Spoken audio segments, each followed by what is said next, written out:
ሰበር ዜና በርካታ ከፍተኛ ባለስልጣኑ በፖሊስ ቁጥጥር ስር ዋሉ። ባለስልጣናቱ የድሮን ጥቃት እንዲፈጸምና ንጹሃን ኢላማ እንዲሆኑ በማድረጋቸው መሆኑ ታውቋል። ወዲህ ደግሞ ፕሮፌሰር መረራ ጉዲና እንደ ሐሞት የሚጎመዝዝ ሀቅ ለጠቅላይ ሚኒስትር አብይ አቀርበዋል። ፕሮፌሰሩ የፋኖ ኃይሎች 4 ኪሎ ሊቆጣጠሩ ይችላሉ ያሉ ሲሆን አሁን ያለው መንግስትም ከኦሮሞ ጋር ጸብ ውስጥ ገብቷል ሲሉም ኮንነዋል።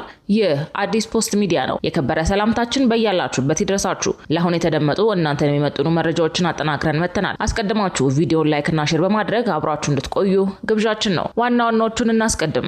የተፈራው መጥቷል። አስደንጋጭ እርምጃ ተወስዷል። ዓለም አቀፍ ድርጅቶች የሚያቀርቡትን ክስ ተከትሎ እርምጃ ተጀምሯል። ዛሬ በወጣ መረጃ ከዚሁ ጋር በተያያዘ በርካታ ከፍተኛ ባለስልጣኑ በፖሊስ ቁጥጥር ስር ውለዋል። የድሮን ጥቃት እንዲፈጸም ትዕዛዝ ሰጥተዋል የተባሉት ባለስልጣን ላይ ከባድ የፍርድ ቤት ውሳኔ ተላልፏል።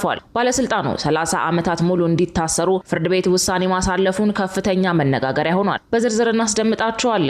የፋኖ ኃይሎች በቅርብ ጊዜ ውስጥ አዲስ አበባ ሊቆጣጠሩ ይችላሉ ሲሉ ፕሮፌሰሩ ወደ 4 ኪሎ ቦምብ ወርውረዋል። ከለውጡ ሰሞን አንስቶ አብይን በመቃወም የሚታወቁት ፕሮፌሰር መረራ ጉዲና ዳግም በአነጋጋሪ ቃለ ምልልስ ተመልሰዋል። ብልጽግና ከኦሮሞ ጋር ጸብ ውስጥ ገብቷል ያሉ ሲሆን ፋኖ፣ ህወሓትና የኦሮሞ ነጻነት ሰራዊት ተጣምረው 4 ኪሎ ሊቆጣጠሩ ይችላሉ ሲሉም ተናግረዋል። ታደምጡታላችሁ። የሻዕቢያ ጀነራሎች ትግራይ ገብተው ይቀሰቀሳል የተባለውን ጦርነት ለመምራት እቅድ በማውጣት ህወሓትን በበላይነት ጦርነቱን ለመምራት መዘጋጀታቸውን የፌዴራል መንግስቱ ከፍተኛ ባለስልጣናት ተናግረዋል። የተወደዳችሁ የቻናላችን ቤተሰቦች እነዚህንና ሌሎች መረጃዎችን አጠናቅረናል። አሁን ወደ ዝርዝሮቹ እናመራለን።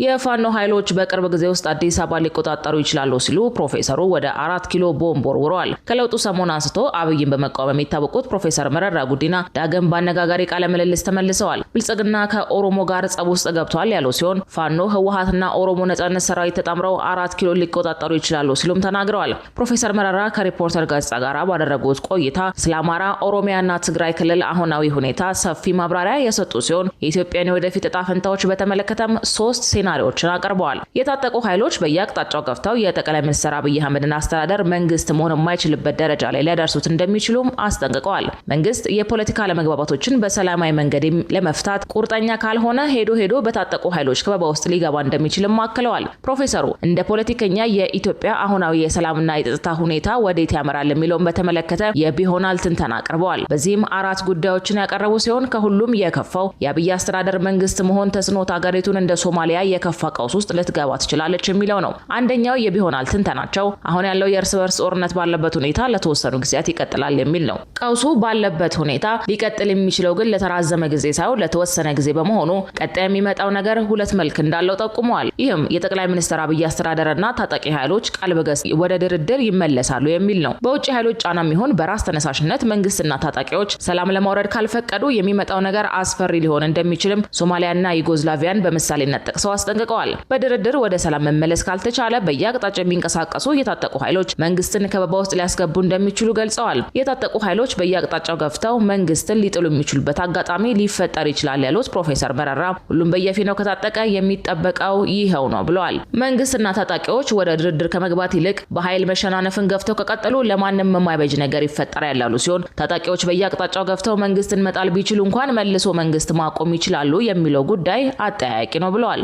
አራተኛውና የከፋው የፕሮፌሰር መረራ የቢሆናል ትንተና ኢትዮጵያን ወደ መበታተን የሚወስድ ሊሆን ይችላል የሚል ነው። የውስጥ ችግራችንን በፖለቲካዊ መግባባት መፍታት ካልቻለን በኃይል ብቻ ኢትዮጵያን ማስቀጠል እንደማይቻል ለጠቅላይ ሚኒስትሩ ተናግሬያለሁ ብለዋል። ከዚህ ቀውስ እንዴት እንውጣ በሚል መነጋገርና መግባባት ካልተቻለ ውጤቱ የከፋ እንደሚሆን ሁሉም ኃይሎች ልብ ማለት እንዳለባቸው ጠቁመዋል። የኢትዮጵያ ችግር ፖለቲካዊ ነው የሚሉት ፕሮፌሰር መረራ ብቸኛ መፍትሄውን ፖለቲካዊ መግባባት መፍጠር ነው ብለዋል።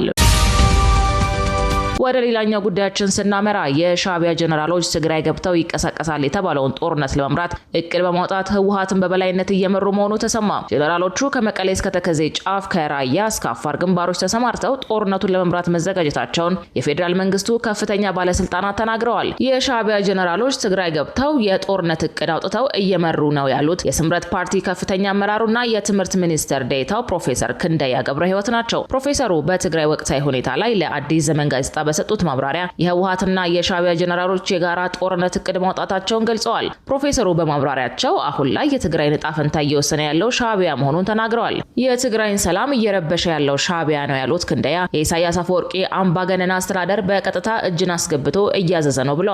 የህወሓት አመራሮችን የሚያዟቸው የሻዕቢያ ጀነራሎች በቀጥታ በትግራይ መግባታቸውን የጠቀሙት ክንደያ አሁን ላይ በጋራ እየተመካከሩና እቅድ እያወጡ መሆናቸውን ጠቁመዋል። እነ ደብረጽዮን ገብረ ሚካኤል የትግራይን ህዝብ ለሻዕቢያ አሳልፈው በመስጠት የወነጀሉ ሲሆን አሁን ትግራይ በኢሳያስ አገዛዝ ውስጥ ወድቃለች ብለዋል። ሻዕቢያ ኤርትራ ውስጥ የለመደውን የጭቆና አገዛዝ በህወሓት በኩል ትግራይ ውስጥ እያስፈጸመ መሆኑን ገልጸዋል። የትግራይ ህዝብ በግዳጅ ለጦርነት እየተጋበዘ መሆኑን የገለጹት ክንደያ ወጣቶች ለግዳጅ ውትድርና እየታፈሱ ነው ብለዋል። ህወሓትን በበላይነት እያዘዙ ያሉት የሻዕቢያ ጀነራሎች የኤርትራን አገዛዝ ስልት አምጥተው እያስፈጸሙ መሆኑን ጠቁመዋል። ወጣቱን በግዴታ ከልማት ውጭ በማድረግ ስለ ጦርነት ብቻ እንዲያስብ ማድረግ እያስገደደ ነው በማለትም ከሰዋል። ከሻዕቢያ የተቀሰመ ነው የተባለው የግዳጅ ውትድርና ትግራይን የሚያጠፋ የአምባገነን አገዛዝ ስልት መሆኑን ጠቁመው የህወሓት የግዳጅ ውትድርና ምልመላ ከጦርነት ውጪ ከማያስበው ኢሳያስ ተቀርቶ በቀጥታ ትግራይ እየገባ ነው ብለዋል። የህወሓት አመራሮች ከሻዕቢያ ጋር በማበር ልንጠቀም እንችላለን የሚል አስተሳሰብ ቢኖራቸውም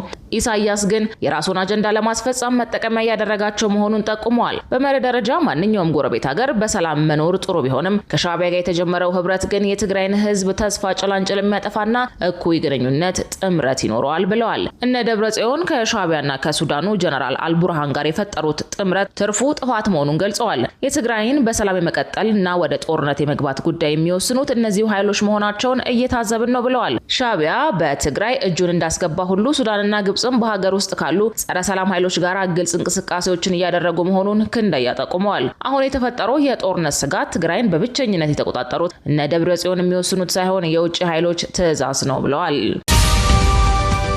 ሌላኛው መረጃችን የኢራን የውጭ ጉዳይ ሚኒስተር ከአሜሪካ ጋር ጦርነቱን ለማስቆም የሚደረገውን ድርድር ላይ ከስምምነት ለመድረስ መቃረባቸውንና ሆርሙዝም ዳግም ለማስከፈት የሚያስችል መሆኑን ተናገሩ። ሰይድ አባስ አራጋቺ ለሀገር ውስጥ ቴሌቪዥን እንደተናገሩት ስምምነቱን ወደ ኢራን ወደቦች የሚደረግ እንቅስቃሴ ላይ የተጣለውን እገዳም እንዲነሳ ያደርጋል።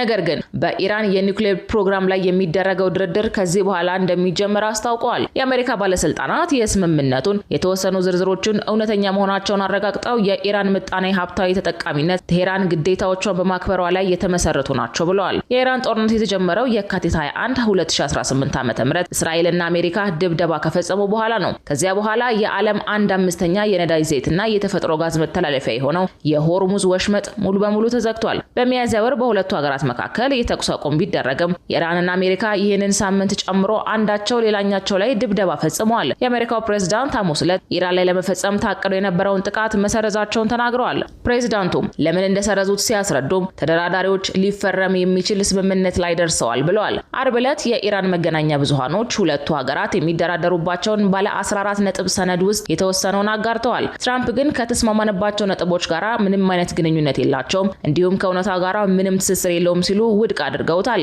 ከጥቂት ሰዓታት በኋላ ደግሞ የአደራዳሪዋ ፓኪስታን ጠቅላይ ሚኒስትር ሼህባዝ ሻሪፍ ሁለቱ ሀገራት እየተነጋገሩበት ያለው የመግባቢያ ሰነድ ላይ ከስምምነት ተደርሷል፣ የመጨረሻ ጉዳዮች ብቻ እየተጠበቁ ናቸው ብለዋል። የኢራን የውጭ ጉዳይ ሚኒስትር አራጋቺ በጠቅላይ ብሔራዊ ደህንነት ምክር ቤት ውስጥ የአዲሱ ስምምነት ደጋፊዎችና ነቃፊዎች መኖራቸውን እንደገለጹ የአገሪቱ መገናኛ ብዙሃኖች ዘግበዋል።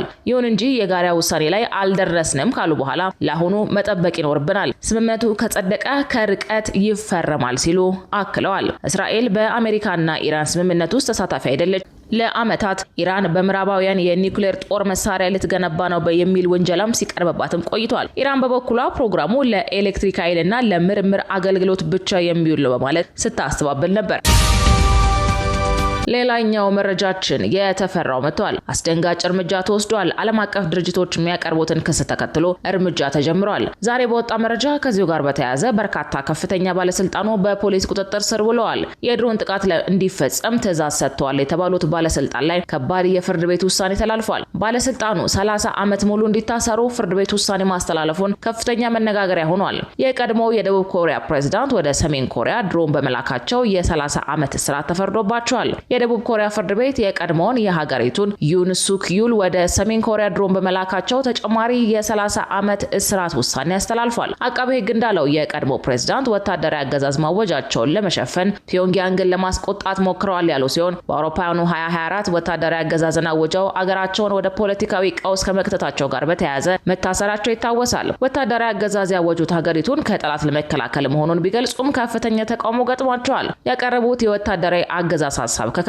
በኋላ በቁጥጥር ስር ውለው እድሜ ልክ እስራት ተፈርዶባቸው እንደነበር አይዘነጋም። የስዑል ቀጠናዊ ዳኛ የቀድሞ ፕሬዝዳንት፣ የቀድሞ መከላከያ ሚኒስትር ኪም ዮንግ ሁን፣ የቀድሞ የድሮን ኦፕሬሽን ኃላፊ ኪም ዮንግ ዴይ እንዲሁም ደግሞ የቀድሞ የደህንነት ኃላፊ ዮ ኢንሁን ስልጣንን በመበዝበዝና አገርን በመክዳት ወንጀል ጥፋተኛ መሆናቸውን አስታውቀዋል። ተከሳሾቹ በወታደራዊ ኦፕሬሽን ሽፋን ሰሜን ኮሪያን ለመተንኮስ ሞክረዋል። ዓላማቸው የአስቸኳይ ጊዜ አዋጅ መደንገግ ነበር ሲልም ፍርድ ቤቱ ውሳኔውን ይፋ አድርጓል። የቀድሞቹ ባለስልጣናት ሰሜን ኮሪያን በመተንኮስ የወታደራዊ ግጭት እንዲባባስ ማድረጋቸውንም ገልጿል።